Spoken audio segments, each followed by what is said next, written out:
तो दोस्तों आज आपको इस वीडियो में जानने के लिए मिलेगा कि भारत की जो पुरानी प्रॉब्लम है वो आज तक एज इट इज है। और न केवल ये प्रॉब्लम भारत के साथ चल रही है बल्कि ये प्रॉब्लम चाइना के साथ भी बहुत ज़्यादा मजबूती से चल रही है। और यही एक कारण रहा है कि चाइना और भारत अभी भी अपने खुद के बूते सुपर पावर देश नहीं कहलाते। जी हाँ, हालांकि यहाँ पर अच्छी बात जरूर है कि प्रॉब्लम्स के बीच में भी कई सारी उम्मीद की किरणें दिखाई दे रही हैं और उन्हीं के ऊपर आज हम लोग डिस्कशन करने वाले हैं। वीडियो काफी ज्यादा इंपॉर्टेंट है, एकदम एंड तक देखते हुए चैनल को सब्सक्राइब जरूर कर लीजिएगा। तो दोस्तों हम सभी जानते हैं नाम सिप्री का। सिप्री वो जो कि दुनिया भर में हथियारों की खरीद बिक्री को लेकर अपनी नजर बनाए रखती है और उसी आधार पर वो हर साल एक विस्तृत रिपोर्ट जारी करती है। इस साल भी मंगलवार को सिप्री की तरफ से एक नई रिपोर्ट निकल कर आई जिसके कई सारे आंकड़ों ने चौंका दिया। और ये आंकड़े भारत और चाइना के हिसाब से काफी हद तक अच्छे तो हैं भी, लेकिन बुरे भी उतने ही ज्यादा हैं। क्योंकि अगर बात की जाए यहाँ पर सबसे ज्यादा हथियार खरीदने वाले देशों की लिस्ट को, तो उसमें सबसे टॉप पर नाम अभी भी भारत का है। यानी अगर बात की जाए साल 2018 से लेकर 2022 के बीच में हथियारों की जो खरीद बिक्री टोटल हुई है, इसमें से सबसे ज्यादा हथियार जिस भी देश ने इंपोर्ट किए हैं उसमें सबसे पहले नाम आता है भारत का, दूसरे नंबर पर आता है सऊदी अरब, तीसरे पर कतर, चौथे पर ऑस्ट्रेलिया। लेकिन अच्छी बात यहाँ पर यह है कि पांचवे पर चाइना भी आ रहा है। चाइना वो जो कि खुद भी एक बहुत बड़ा डिफेंस एक्सपोर्टर बन चुका है, लेकिन अभी भी वो अपनी जरूरत के कई सारे हथियार विदेशों से खरीदता है। और यहाँ पर थोड़ा सा इस बात को ध्यान रखिएगा कि अमेरिका सहित वेस्टर्न कंट्रीज या फिर इजराइल जैसे देश चाइना को हथियार नहीं बेचते। अगर चाइना को ये सारे देश भी हथियार बेचते तो डेफिनेटली चाइना का नंबर भारत के बाद नंबर 2 पर आता। कहने का मतलब चाइना को ज्यादातर देश हथियार नहीं बेचते, इस वजह से उसका नंबर भी थोड़ा सा पीछे है। बाकी अल्टीमेटली वो भी इस समय हथियारों का इंपोर्टर है, ये बड़ी बात है।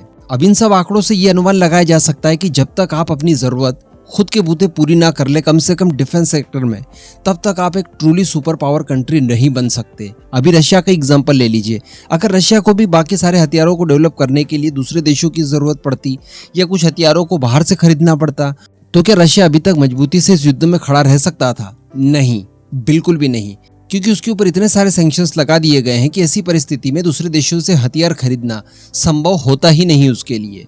अगर अभी तक रशिया इस युद्ध में टिका हुआ है तो वो केवल और केवल इस वजह से कि वो डिफेंस के क्षेत्र में पूरी तरह से आत्मनिर्भर है, और यही पहल हमारी भी होनी चाहिए। इसके अतिरिक्त अगर बात की जाए कि भारत ने इतने सारे जब हथियार खरीदे हैं तो टॉप सप्लायर भारत के लिए कौन कौन देश रहे हैं, तो यहाँ पर अभी भी नंबर 1 की पोजीशन पर रशिया बरकरार है। जी हाँ, हालांकि यहाँ पर फर्क ये जरूर आया है कि किसी जमाने में रशिया भारत के टोटल जरूरत का 64% हथियार भेजा करता था, लेकिन इस बार ये कटौती करते हुए 45% तक आ चुके हैं। यानी रशिया से हम लोगों ने सबसे ज्यादा हथियार तो खरीदे ही खरीदे हैं, लेकिन जो ट्रेडिशन चलता आ रहा था उसमें 20% की कटौती यहाँ पर की गई है। नंबर 2 की अगर बात की जाए तो फ्रांस भारत के लिए दूसरा सबसे बड़ा सप्लायर रहा, तो तीसरे नंबर पर अमेरिका। इसी के साथ साथ सिप्री की रिपोर्ट में आगे ये भी बताया गया है कि 2018 से 22 के बीच में जो टोटल हथियारों की लेन देन हुई है दुनिया भर में, उसमें से 11% अकेले भारत ने हथियार खरीदे हैं। और इतने सारे हथियार खरीदने का मेन मकसद बताया गया है चाइना और पाकिस्तान के साथ भारत के खराब रिलेशनशिप।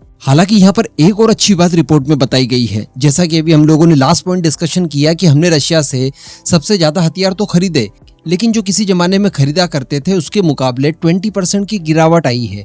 तो यहाँ पर सेम केस हुआ है फ्रांस और अमेरिका के साथ भी। जी हाँ, भारत ने फ्रांस और अमेरिका से भी हथियार तो खरीदे नंबर 2 और नंबर 3 की श्रेणी पर, लेकिन इनमें भी काफी कमी आई है। और ये कमी और ज्यादा बढ़ेगी कि इसके पीछे का कारण बताया जा रहा है आत्मनिर्भर प्रोग्राम। यानी जो हम लोग हमारी जरूरत का हथियार ज्यादातर घर बना रहे हैं और कई सारे हथियारों के इंपोर्ट को लेकर हम लोगों ने नेगेटिव मार्किंग की है, इन सब चीजों का इम्पैक्ट इनके ऊपर जरूर पड़ा है। इसके अतिरिक्त बताया जा रहा है रिपोर्ट में कि फ्रांस और अमेरिका के जो हथियारों की सेल है वो काफी ज्यादा बढ़ी है पिछले कुछ दिनों में, तो वहीं पर रशिया, चाइना और जर्मनी के हथियारों का जो एक्सपोर्ट था वो काफी ज्यादा कम हुआ है।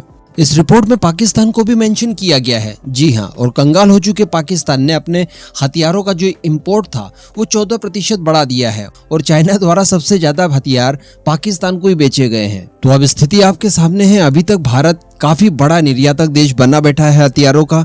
इन सब कंडीशंस के साथ सुपर पावर बनना बिल्कुल भी संभव नहीं है। हालांकि यहाँ पर थोड़ा सा ये चूरण हम लोग जरूर ले सकते हैं कि देखिए चाइना जो कि भारत से काफी ज्यादा आगे निकल जाने के बावजूद अभी तक हथियारों को इंपोर्ट कर रहा है दूसरे देशों से, तो थोड़ी बहुत तसल्ली आप जरूर ले सकते हैं। लेकिन वो लेता रहे, आपको नहीं लेने हैं। अगर आपको ट्रूली सुपर पावर देश बनकर दुनिया के सामने खड़ा होना है तो हर हाल में डिफेंस सेक्टर को पूरी तरह से मजबूत करना पड़ेगा और स्वदेशी तौर पर उसे तैयार करना पड़ेगा।